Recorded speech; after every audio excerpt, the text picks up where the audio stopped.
day, integrated topic students. Today we're going to be looking further for inequalities. So you guys need to bring in your homework, the pencil, calculator, and loose leaf paper for notes. So first thing, we're going to start off with a review of what we did last class, which was solving inequalities with one variable. So for example number 1, we have 3w plus 5 divided by 4, which is greater than or equal to 2w. So the first thing that we should do is to multiply both sides by our denominator, which is 4. Reason why we're doing that 3w plus 5 divided by 4 is division, so we need to do the opposite, which is multiplication. Once we do that, we have 3w plus 5, and it still will be greater than or equal to because we did not multiply by negative. So it'll be greater than or equal to 8w. So now we're going to solve just like we did for equations. That means I want to have my variables on one side equal sign, well in this case the inequality, and the other side should just be my constant.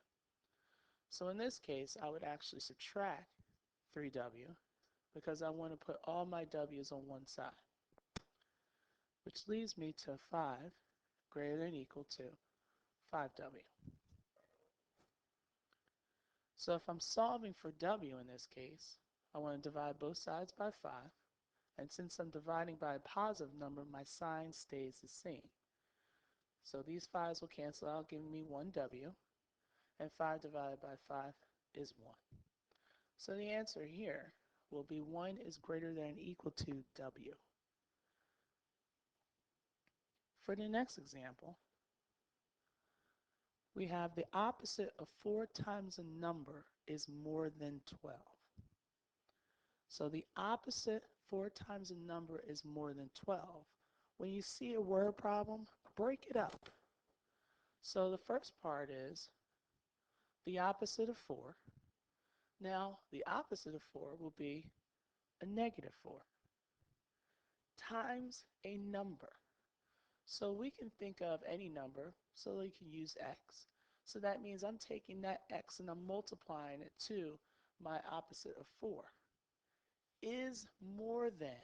So I have my greater than symbol, and then I have my 12. So when you read it, try to break it up into parts. So if I put this whole thing together, I should have negative 4x greater than 12. So let's go ahead and solve. We want to divide both sides by a negative 4. As a result, since I'm dividing by a negative, my sign, my inequality is going to change. So now I have x is less than negative 3. So I can use any number that's less than negative 3 to satisfy our original situation. So let's see if I can test it out. If I plugged in a 0, is 0 less than negative 3? Try to fool you there. It's not less than negative 3. So what's next less than negative 3 is a negative 4. So if I plugged in a negative 4 for this x, I would get a positive 16. Now is 16 greater than 12 a true statement? Yes, it is. Okay? And I can continue on if I wanted to check again. If I wanted to replace that negative 4 with, say, negative 5. So here I'll get a positive 20. Now is 20 bigger than 12? And it is. It's greater than. So far that's how it will happen. Because if you didn't flip the sign, you will definitely get an error.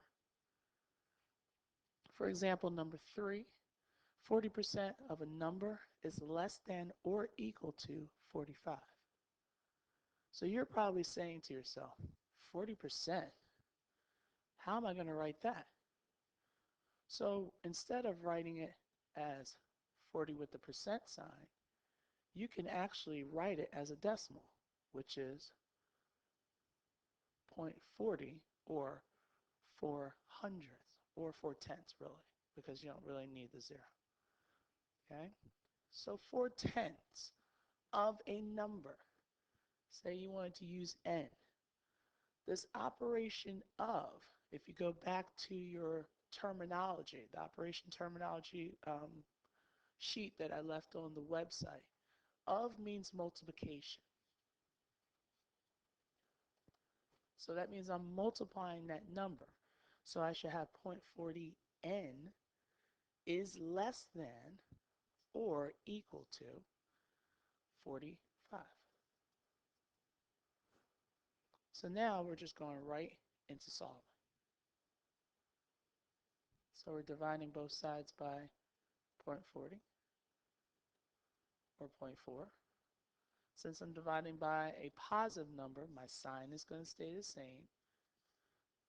So it'll be n is less than or equal to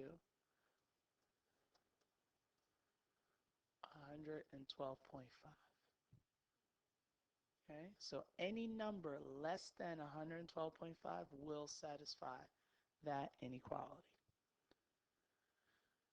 In this example number 5, I didn't have them write down in their notes, but we can definitely be able to look at it visually. I want you to find the error. So we had Anya and Zach, and they're solving this inequality. 1/2 times 10x minus 8 minus 3 times x minus 1, which is greater than or equal to 15. So which one, was it Anya or Zach, that had the correct answer?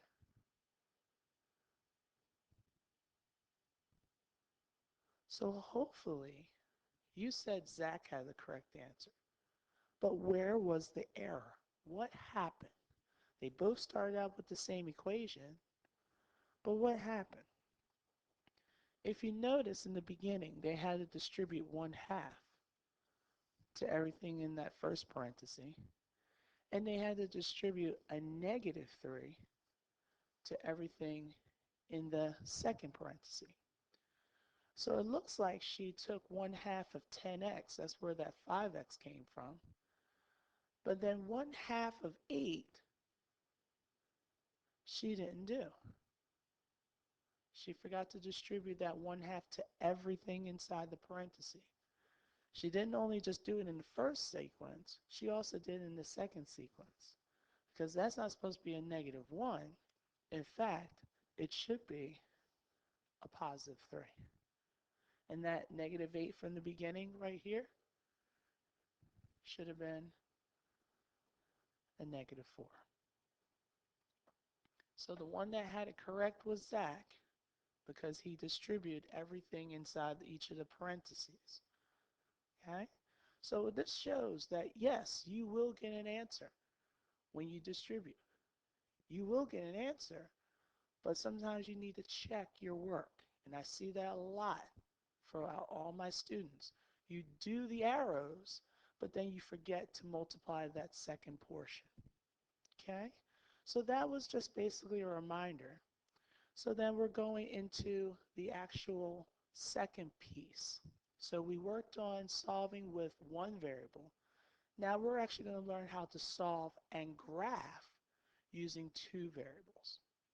So as you notice in my pictures, I have two equations. One is ax plus by equals c, and this is considered standard form. So this is the start of most equations. So through standard form, we can solve for y. And when we solve for y, what we develop is what's called a slope-intercept. Okay, slope-intercept form. So we've seen slope-intercept form over and over and over again. So with the slope-intercept form, my m is going to represent my slope. Remember slope, rise over run, rate of change. And my b is going to represent my y-intercept. Okay, y-intercept is another name for the starting point. Anytime you see something that says initial fee, a starting process fee, that's what they're talking about, your starting point. So we're going to look more so when we have an x and y value. Okay, but we're solving everything exactly the same as we would do it for an equation. So this is something that I would like for you to write down and try to remember these, okay? So now that we're going to be graphing, we're not just going to graph on a number line, we're actually going to graph on a coordinate plane. And when we're graphing a line, when it comes to inequalities, there's two types of lines that we're going to deal with. We're going to deal with a dotted or a dashed line, and we're going to deal with solid lines. So the way that you can tell when to use which line is based on the inequality. So if you have a greater than or just a less than inequality, you're going to use a dashed or a dotted line. If you have greater than equal to or less than or equal to, you're going to use a solid line. Since it's equal to, that means it's including that number. It's including that number that it's less than. It's including that number that it's greater than. So since we're including that number, we want to use a solid line to represent that inclusion. And the second piece that's listed here is the steps on how to graph. So first things first, our equation, or in our case right now, our inequality has to be in that slope-intercept form. So in order for you to graph, the first thing you do, you're graphing your y-intercept on that vertical axis, hence the y-axis. Then you're going to use your slope from that y-intercept to plot your next point. So remember rise over run? So that means your rise, that means you're either going up or down, and your run, you're either going right or left. So the two type of lines, dashed and solid, one's dealing with just greater than or less than, the other one's dealing with the equal to. So before we get into it, I just wanted to show them that the graphs of an equation versus a graph of an inequality is basically the same, okay? When you graph an inequality or a coordinate plane, we're basically splitting that plane into two regions, hence called half planes. So if I were to graph y equals 2, I know that it's never going to cross the x-axis. So I have my point on y equals 2, and it will be a straight line. We'll see if I can draw a straight line. Just through that y-axis. Okay? So it has nothing to do right now with the x-axis at all, because it's telling me that that's what y equals. It equals 2. Whereas the inequality, y is less than 2, that's also going to go through that point of 2 on the y-axis. But this time, it's not going to be a solid line because it's telling me that it's less than 2. So if we refer back, if we have a greater than or less than symbol, we're using what? A dashed line. So in this case, we're using a dashed line to represent the inequality. But what I was trying to prove here is that the way that you graph an equation of a line, or if you're graphing an inequality of a line, you're still doing the same process. Okay? For the next part, we'll notice that the graph of an inequality is the set of all points that are solutions to the inequality. When we did equations, we represented a few solutions, whereas the inequality is going to be a much larger range of solutions.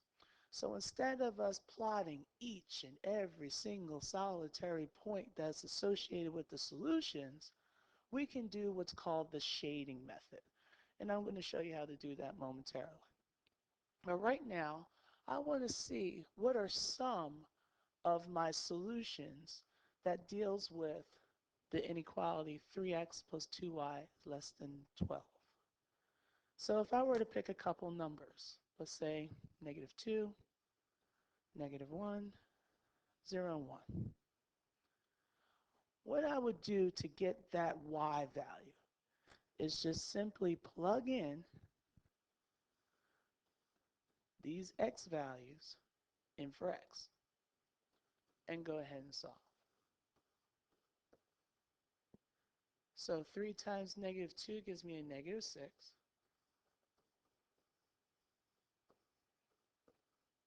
And I will add 6 to both sides. So then I'll have 2y is less than 18. So that means y is going to equal 9. If I do the same thing for the negative 1, so 3 times negative 1 gives me a negative 3. And I'll add 3 to both sides. So that'll give me 15. And I can leave it as 15 halves, or it'll be 7.5. And the last one will be 3 times 0, which is 0. So now I have 2y is less than 12. That means y has to be less than 6. And the last one, 3 times 1, this will give me 3, plus 2y is less than 12. Subtract 3 on both sides. So I got 2y is less than 9. Divide by 2 gives me 9 over 2, or a positive 4.5. So basically what I'm saying, that the point negative 2, 9, I'll write it up here, negative 2, 9, negative 1, 7.5, 0, 6, and 1, oops, comma 4.5, they are some of the solutions for that inequality. But my thing is, we really want all the solutions. This is just a small range of them.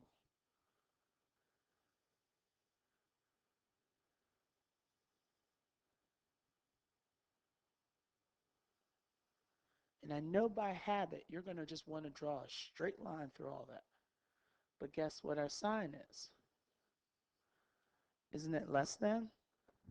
If it's less than, that means I should be drawing a dashed line. And this barrier, okay, is showing how I'm splitting up my coordinate into 2 ordered pairs. So here's 1 order pair, and there's the second one. Okay? So in order to find some of the solutions, all you have to really do is just plug it into your x and y and see if you get a true statement. So once again, showing you the steps. So steps in graphing inequalities. First, put your inequality in that slope-intercept form. It's going to be y less than or y greater than. It's not necessarily going to be y equals, but that process is still the same. Then you're going to draw either a solid or a dashed line based on the inequality. So if it's a less than or equal to, you're drawing a solid line. If it's greater than, you're drawing a dashed line, okay? Based on what it is. If it's not equal to, it's dashed. If it is equal to, it's solid. Then we're going to test it with that point 0, 0 to figure out which side am I going to shade, okay? Which side has that true statement? And for a hen, greater than, you always shade the top, and less than, you shade the bottom. So let's look at a couple examples. So remember, if I'm going too fast, you can always pause it, okay? So example 1, 5x plus 4y is less than or equal to 12. So first things first, I need to solve this for y. So I would subtract 5x on both sides, and I will get 4y is less than or equal to 12 minus 5x. Remember, you can't combine those. Now I need to divide everything by 4. And since I'm dividing by a positive number, the sign does not change. And you're probably saying to yourself, why is she leaving it as a fraction? Remember, the coefficient or the number that's in front of my x, that is my slope. Remember, slope is rise over run. Rise over run is already set up like a fraction. Okay, they have that factorial bar right there. Okay, so if we're doing that, it's a lot easier, especially with graphing, to keep it as a fraction. Okay, it's a lot easier to do 5 over 4 over 1.25. So now, let's graph. Where do I start?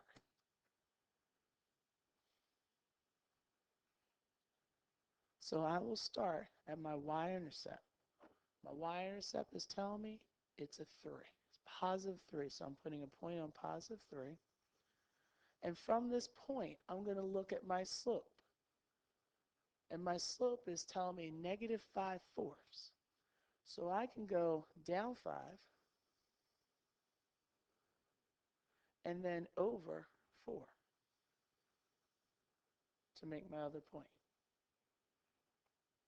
So now I have my 2 points. I'm ready to draw a line. Am I doing a dashed or a solid? Since it's less than or equal to, I should be doing a solid line.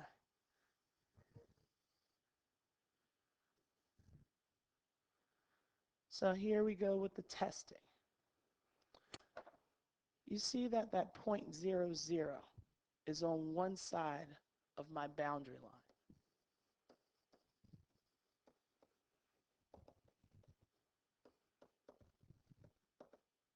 So this, the line that we drew, that's the boundary line. So my point 0, 0 is on one side of that boundary line. So I'm going to use that point to help me to figure out which side is carrying all the true statements. So instead of me doing each and every single solitary point on each side, which will take me forever, I could just simply test one point. So if I test that one point, that means I'm substituting a 0 for that y, and I'm substituting a 0 for this x.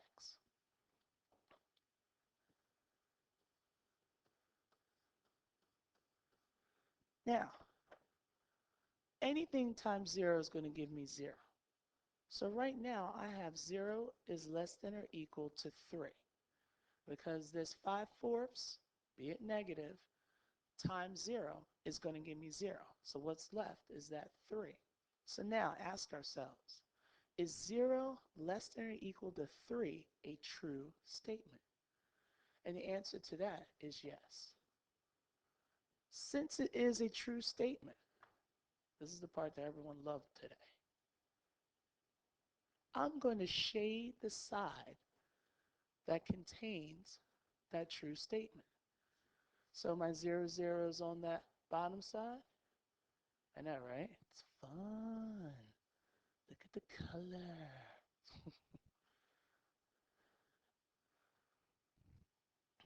Okay? We can sit here and color all day. But all of this is getting shaded. So that means all these points, oops, all these points that's on this side of the line are going to be true statements. Okay? Each and every one of them are going to be true statements. So if we pick the point, how about negative 1, 1? So that means I will put a negative 1 for my x and a 1 for my y. So if I put a negative 1 for my x and a 1 for my y, 5 times negative 1 gives me a negative 5 plus 4, okay, less than or equal to 12. So negative 5 plus 4 give me a negative 1 less than or equal to 12. Is that a true statement? Yes, it is. Okay. So let's try another one. So we got x less than 4y minus 2, and we're solving this for y.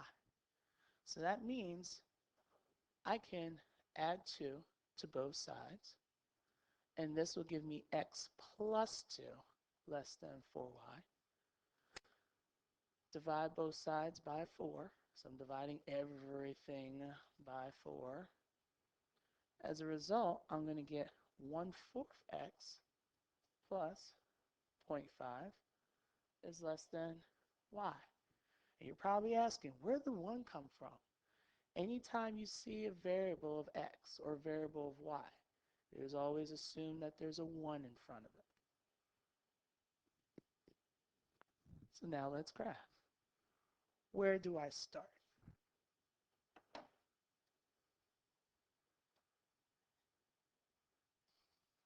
Oops. So I'm going to start at my y-intercept, which is 0.5, which is between 0 and 1. And from that point, I'm going to go up 1. Now, be careful. If I go from this point and I go up to the number 1, that's not a full step. That's only a half a step. I need to go in between the 1 and the 2 in order to be considered a full step. And then over, whoops, that's ugly line, and then over 4. So am I drawing a solid or a dashed line? Hopefully you said dash. Okay, it's not really a line, but you know what I'm saying. Okay, and it's dash because I just have a less than symbol. So now we need to figure out which way to shade. So we're going to use our handy dandy 0.00, which is right here. So I'm going to put a 0 in for the x and a 0 for the y. So anything times 0 is 0. So I have 0.5 is less than 0. Is 0.5 less than 0 a true statement? No, it's not. So that means we're shading the side. All right, what can I freak you out with now? Shading the side that is away. Oops. Okay, all of this. All this is going to be shaded. Stars galore. Okay, including, I didn't want to cover up my my numbers too, but all this is going to be shaded. Okay, so everything away from that 0.00 is going to be shaded because it came up as a false statement. Okay, 2 more. Now I have y is greater than 2. So this is similar to what we were looking at earlier. So that means my point is on 2. Am I drawing a solid or a dashed line? It's going to be dashed. So now, which side am I going to shade? Remember the little hint that I gave you. If it's greater than, you're going to shave on top. If you don't believe me, let's try it with our test of 0, 0. So 0, 0 is down here. 0 is greater than 2. Is that a true statement? No. So we're going to shade the side. Yeah, the things freak me out. So you're going to shade the side that does not include 0, 0. Okay? Because 0, 0 is below that boundary line, and 0 is not greater than 2. So we shade the side that is away from it because it is not a true statement. Okay? And the last one. X is greater than or equal to -3. So we're not involving the y-axis at all. It's the -3 that's on the x-axis. Am I doing a solid or a dashed line? I should be doing solid because it says it's equal to. So greater than or equal to -3. Which numbers will be greater than? The left side or the right side? Hopefully you said the right side. So all the numbers, all this, okay, all the numbers on this right-hand side is going to satisfy that inequality, okay? I did get a handle on another website just in case you're not quite getting these. Please don't hesitate to contact me. For homework, you're going to complete the inequalities homework number 1, which I'll have on the website. And we're going to try to work all these things out. But I did get a new website that I'm going to add to it. So make sure you look under the rules section and the materials section. Okay, I'm probably going to put it underneath the materials section. It's a new website that I got from the board, so we'll see how that works out for you guys. Okay, so if you need additional help with this, you're not quite getting what I'm talking about, either shoot me an email or come see me during Wildcat Hour or take a look at the other website. Okay, so this was solving inequalities with two variables. And don't forget, when you have greater than or less than, you're going to use a dashed line. When you have equal to, you're going to use a solid line. Okay, and you're solving your equations just like you would. You're solving your inequalities just like you would an equation. So in this case, we want to solve it for y so we can get our inequality line to representation. All right, so I'll talk to you guys